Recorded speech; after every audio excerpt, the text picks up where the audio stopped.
Camera! With the camera! So coming up this week on... Sorry, I had my head down.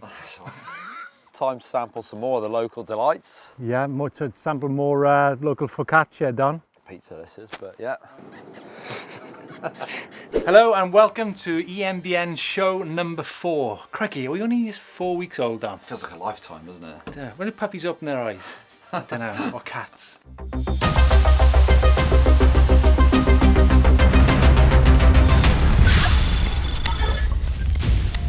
Coming up on the show tonight, we've got a mixture of the old and the young, and bikes from you guys from all over the globe, all continents. Plus we've got some very special guests. Yes, from closer to home, we have e-bike Ken, Crasher Chris and Cautious Col, who've been ripping around the hills of Surrey. Hey, and we're loving some of the mini clips that are coming through, so yeah, please send more of that in. Don't be shy, get in touch. Let's talk about the short travel versus long travel video that was up on the channel just a few days ago. Obviously you put it to the test up and down the hill. It's just one rider, 2 bikes on one hill, so it's not the most definitive test ever, but it gives a good idea about the strengths and weaknesses of both bikes. Yeah, and you know, I think it was just a bit of fun, just to kind of get an overall feeling of you know, what we were dealing with, really. Now, we've had a question come in from Stefan Ossen, and Stefan says, 135 and 150mm is not really short travel bike. Maybe as compared to high-end enduro and downhill bikes, but it's certainly not cross-country. Stefan, you're absolutely dead right with that, and you know 135, 150 is probably more trail and enduro, but when you compare the Levo and the Canevo together, the geometry is actually quite similar, and that has a big effect on the dynamic ride of the bike. When you're doing tests like this, there's a lot of factors which contribute to the test. So this is, you know, if you guys are going to go and do this out in the field, things like tyres, you know, the compound, the width, the side walls, the tread pattern, pressure, you know, the frame materials, steel, carbon, alloy, geometry, head angle, wheelbase, bottom bracket, reach. Yeah. It all adds to the kind of dynamic ride of the bike. But on an e-bike especially is where the battery and the motor is located. That's going to affect the weight distribution on those bikes. So, and more than that, you know, you need to be on the kind of the right size bike, otherwise you kind of your weight distribution is kind of all over the shop. And also gearing. Gearing? I've not thought about gearing. Gearing, yeah. We haven't. Maybe we should go into gearing on another subject sometime. Sounds enthralling. So overall, we are not making a big generalization with this feature whether short travel or long travel is better. You know, in fact, sometimes a short travel bike, depending where we live, is going to maybe be faster. So I think ultimately it depends, but I think where you live and the trails you ride are super important.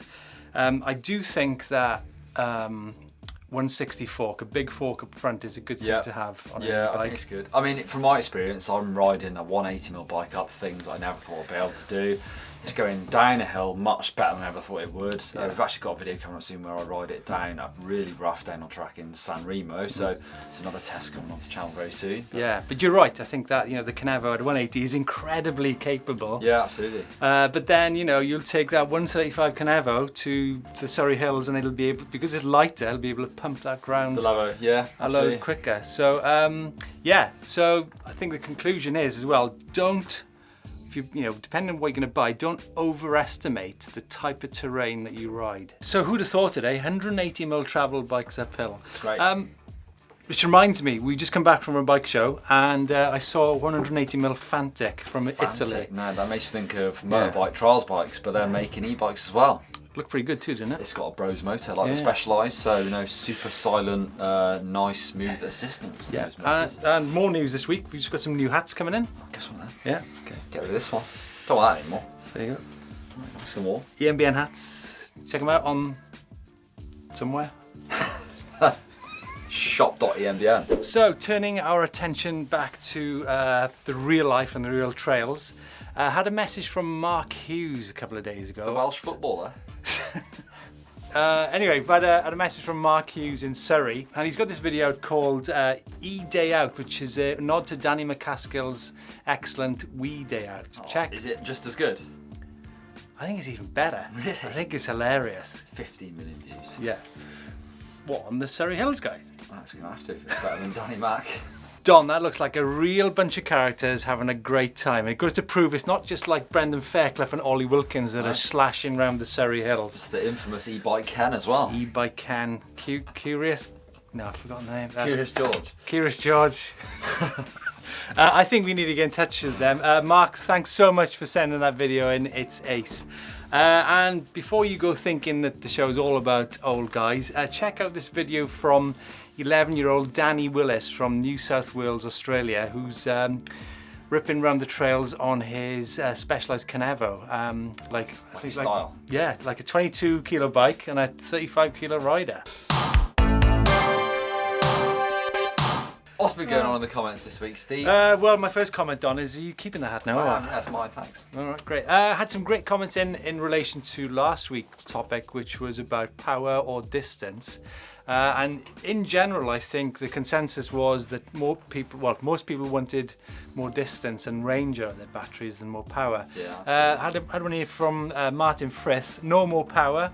If I wanted more power, I would ride a motorbike. Multiple days travel would be so sick. Think of the adventures. I've been thinking about this a lot. Thinking about doing like a ride in the Alps, where you ride from refuge to refuge.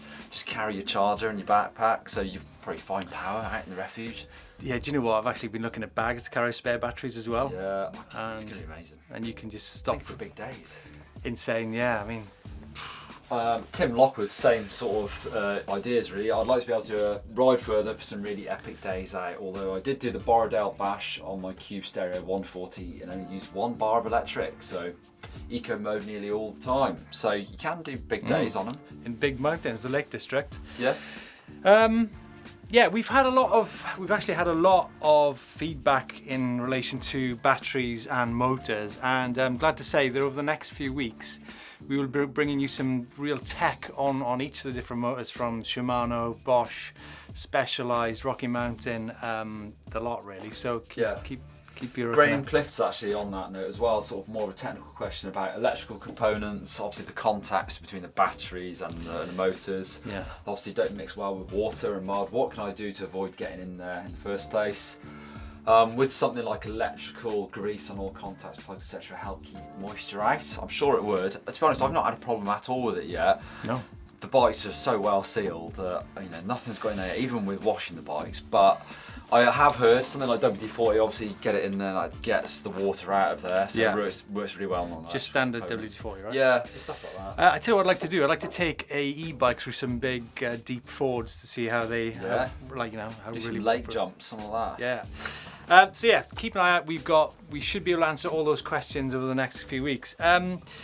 Going back to weight, there's got a good question here from Midlife Biker, and he says that speed, you can do 50 kilometers an hour plus going downhill, but only 25 kilometers in the flat and uphill. Yep. On a long climb, I average 14 kilometers an hour, which is fine, but if you need to clear a gap or a log, you need more speed for the extra weight. Yep. Not a big increase, only enough to help get the extra weight to bunny hop on flat or an incline or over a feature. Now, there's a few people been commenting on the whole bunny hop in an e-bike, and I was talking to Chris Smith, who rides for Cannondale, and he does some big stuff on e-bikes. Yeah, he's talking about bunny hopping as well. So hopefully we got that coming for you in the next few weeks as well. Yeah, I've not found it a huge problem. Obviously, you're not going to be able to do as big bunny hops, I don't think, but you can still get the thing off the ground. Same technique, so. Timing. Yeah, absolutely. A bit more input into the bike. I talked about it in the descending video a little bit actually, where I'm trying to unweight the bike and I've really got to make a conscious effort to pump in. But it's the same technique. Folks, thanks so much for the comments and the clips and the photographs from all over the world. And keep them coming, and hopefully we'll be able to get on top of that mountain of feedback from you. Thank you very much. Any questions about e-bikes, technical questions, definitely leave them down below. We'll take it up. Don't be shy, get in touch. The Specialized Canevo doesn't have a SWAT box underneath the water bottle cage as on the other Specialized bikes, but what it does have, still has the acres of space in the down tube. So if you take out the little tool from underneath the cage, pop out the battery, up inside here is enough room for a spare set of socks and pants, some lunch, an inner tube, and even quite a substantial raincoat. So there you have it. Rabbit out of the hat, hat out of the rabbit. There's my top tech tip for the week. And news just coming in, Steve, is I've just seen this on Nico Videos' Instagram story. So he's got a brand new Lapierre Overvolt. Yeah. We saw his bike only a couple of weeks ago, but he's got a new one. So this has got the Shimano motor built in. Yeah, so this is the Lapierre AM727, I think, and that's got the snake technology the battery that sort of slides in. Now apparently that's like 20% lighter than a standard Shimano battery, and that's like Lapierre's own battery. So you could have a smaller down tube basically, because you don't need the size of the battery. Yeah, that's right. Considerably smaller down tube. Actually, when I say 20%, did I mean down tube or battery? 20% smaller down tube. Sorry, just to get that correct. But yeah, so Nico is riding, and they're two quite different bikes. That's a kind of 150mm travel, whereas the Overvolt, which we featured only a few days ago, is 160mm, but obviously Nico runs a 180mm travel fork on it. And yeah, we're going to go even further into Nicolas Vullios's Lapierre bikes, because he's really been working on the weight distribution on his bikes and the geometry change, which he believes is quite specific. He's always been a perfectionist back in the downhill days. His bikes were always completely fettled to within an inch of its life, so it's interesting to see what he's doing with e-bikes. It was interesting when you got on the bike, on Nico's bike, you could just manual it down the street. I could not believe how light the thing was, but yeah, he knows how to set up a bike, that bloke. So there you go, guys, tech for this week. Time for the caption contest. We didn't have one last week, so let's do it this week. Leave your funny comments down below for a chance to win an eMBN hat, just like this one. You mean my one? Not this one, but just like this one. Yeah. Can I be back? No. Great. New section, climb of the week. Yes, well, we started off with our own climb of the week. That'll get us out of the office, won't it? Out in Alicante, went up that big bedrock. It was like that, wasn't it? It was like that, wasn't it? It was like that. And we had 3 goes each on it. On one occasion, I was actually sliding down the face of it. I saw that. Yeah. It's great fun, isn't it?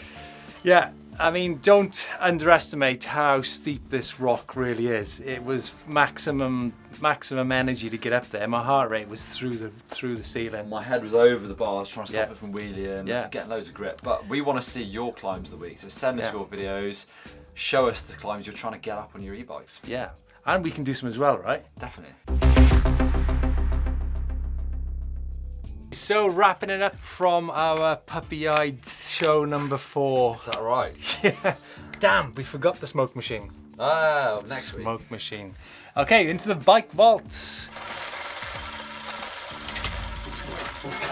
First up, Caio Salerno from Atibaia in Brazil. Nice. Did you know Caio is a Welsh village? Is that right? Yeah. Do you know, I can't know what bike he's on here. I don't know, to be honest, but he's sending it on his e-bike, so I like that. Really like the action, Caio. Really like the action. So I think we're gonna have to give him the effort there and the image. Super nice. Hit the horn. Don't let Martin see that horn. We've stolen it again. 2 Meridas. 2 Meridas from Carl and Justin in Melbourne in Australia. Yeah. Nice. I like it. Pretty bright, aren't they? These Merida colours. It's a hell of a nice bike, that is. Good kit. Good tyres. But having a bike that matches your mates, what do you think about that? I'm not in a position to comment and stuff like that, and we're not in a position to comment and stuff like that, considering we've got the matching Canevos. No, I got Canevos. Yeah, different colours though, Steve.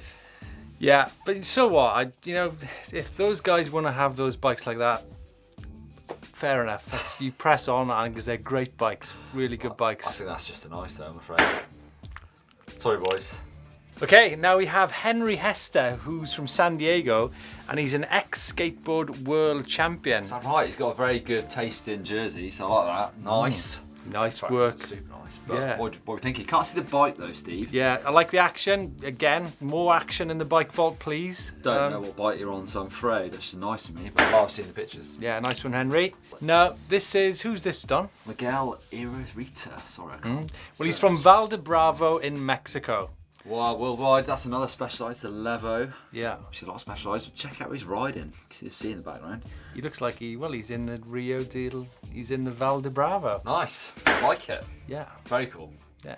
And so from the Valdebravo, our final submission this week is from the Snowy fells. Are they fells? They're not fells. The snowy North moors. North Yorkshire This is moors. Pete Tompkins, a man we know. This is Mr. Crud himself. Mr. Crud. Been riding an e-bike. That's Commensal. Yeah, he's a big character on the kind of early days of downhill in the UK in the 90s. Yeah, and he's got his mud guards on there, so it looks cool to me.